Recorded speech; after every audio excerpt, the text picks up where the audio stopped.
کو آپ نے ایک اشتہار بنا دیا نا کہ اس کے پیسے کمانے کا ذریعہ بنا لیا. عورت کا مطلب ہی چھپی ہوئی چیز ہے, اس کو گھر کے اندر چھپ کے بیٹھنا چاہیے. ہاں یہ ہے کہ اگر اس نے معاشرے میں نکلنا بھی ہے تو جو آداب بتائے گئے ہیں اس کے مطابق نکلے. اگر اس کو ضرورت ہے, اگر اس نے کام کرنا ہے, پروفیشن اڈاپٹ کرنا ہے تو اس کو اس کے مطابق اڈاپٹ کرنا چاہیے. عورت کو کاروباری اشتہار تو اس عورت کا بنایا جاتا ہے نا جو عورت کہتی ہے کہ میرا جسم میری مرضی. السلام علیکم ناظرین, میں ہوں ماریا اور آپ دیکھ رہے ہیں میرا اپنا یوٹیوب چینل. ناظرین, میں اس وقت شنگھائی پل کے نیچے موجود ہوں اور جیسے جیسے مارچ قریب آتا جا رہا ہے ویسے ویسے عورت مارچ کی تیاریاں زور و شور سے عروج پر ہیں.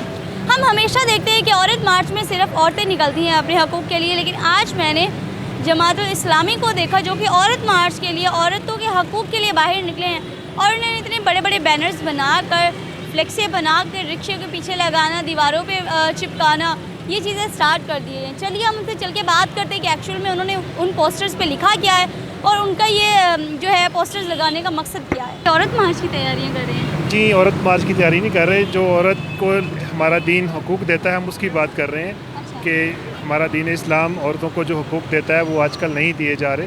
تو عورتوں کو وراثت میں بھی اس کا حصہ ملنا چاہیے, اور عورت کو جو اس طرح بازار کے اندر بالکل دنگا کر کے پیش کیا جاتا ہے تو یہ عورت کی آپ تو آدمی ہو کے عورت کے حقوق کے لیے یہاں پہ بات کر رہے ہیں.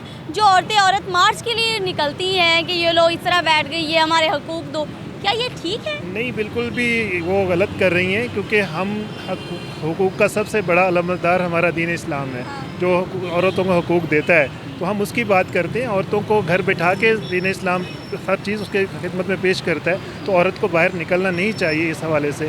تو اس لیے ہم تو اس کوشش میں ہے کہ عورتوں کا جو مقام ہے اس کو وہیں پہ ہونا چاہیے. تو اسی حوالے سے جو ہمارے یہاں جو اس طرح معاشرے کے اندر جو فساد اور یہ جو سب چیزیں پھیل رہی ہیں, بے حیائی پھیل رہی ہے, تو جو عورتیں اس طرح سے نکلتی ہیں تو ہم تو اس کو کنڈیم کرتے ہیں, اور ہمارا دین اسلام بھی اس کو کنڈیم کرتا ہے کہ وہ اس کا جو اصل مقام ہے, اس کی جو حیثیت ہے وہ گھر میں ہے. وہ اپنے گھر کے اندر اپنی ذمہ داریاں ادا کرے. جو مرد کی ذمہ داریاں ہیں وہ خود ادا کرے, جو اس کے وسائل ہیں, جو اس کے معاش کا مسئلہ ہے وہ مرد ادا کرے.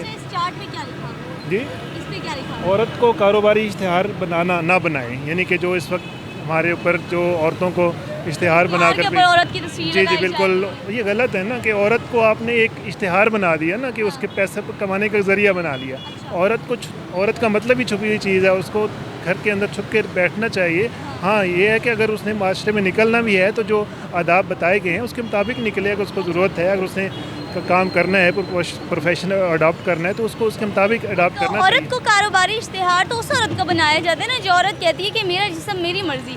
ایسے کسی گھر کی گھریلو خاتون کو تو نہیں بنایا. ہم گھریلو خاتون کی تو بات ہی نہیں کرتے نا. جو آپ کی اوپن عورتیں ہیں ہم تو ان کی بات کرتے ہیں نا, وہ کوئی بھی ہے, ٹھیک ہے نا. تو ہم تو اس کی بات کرتے ہیں کہ جس طرح سے اس کو پیش کیا جاتا ہے اور اس کو ذریعہ معاش بنایا ہوا ہے, حالانکہ تو اس کی ذمہ داری تو مرد کی ہے نا کہ مرد اس کو. ان عورتوں کی بات کریں جو عورت مارچ کے لیے نکلتی ہیں. نہیں دیکھیں, اس میں اسپیسیفائی نہیں ہے کہ جو عورت مارچ کے لیے نکل رہی ہیں. ہم نے کچھ کیا لگتا ہے ان کو نکلنا چاہیے اس طرح؟ بالکل ہی نکلنا چاہیے. عورت کو گھر میں ہی رہنا چاہیے. That's it. جزاک اللہ. بہت شکریہ. جی ناظرین, اس وقت یہ جو ہے چارٹس ہر رکشہ کے پیچھے, ہر گاڑی کے پیچھے لگا رہے ہیں کہ عورت کو کاروباری اشتہار بنانا بند کرے, اور دوسری طرف یہ اس پہلو کے اوپر غور کر رہے ہیں کہ عورت مارچ میں جو عورتیں باہر نکلتی ہیں اپنے چھوٹے چھوٹے کپڑے پہن کے, اپنے جسم کی نمائش کر کے, اور اپنے حقوق لینے کے لیے ان کو باہر نہیں نکلنا چاہیے. اس کے ساتھ مجھے اجازت دیجیے لانے کے بعد.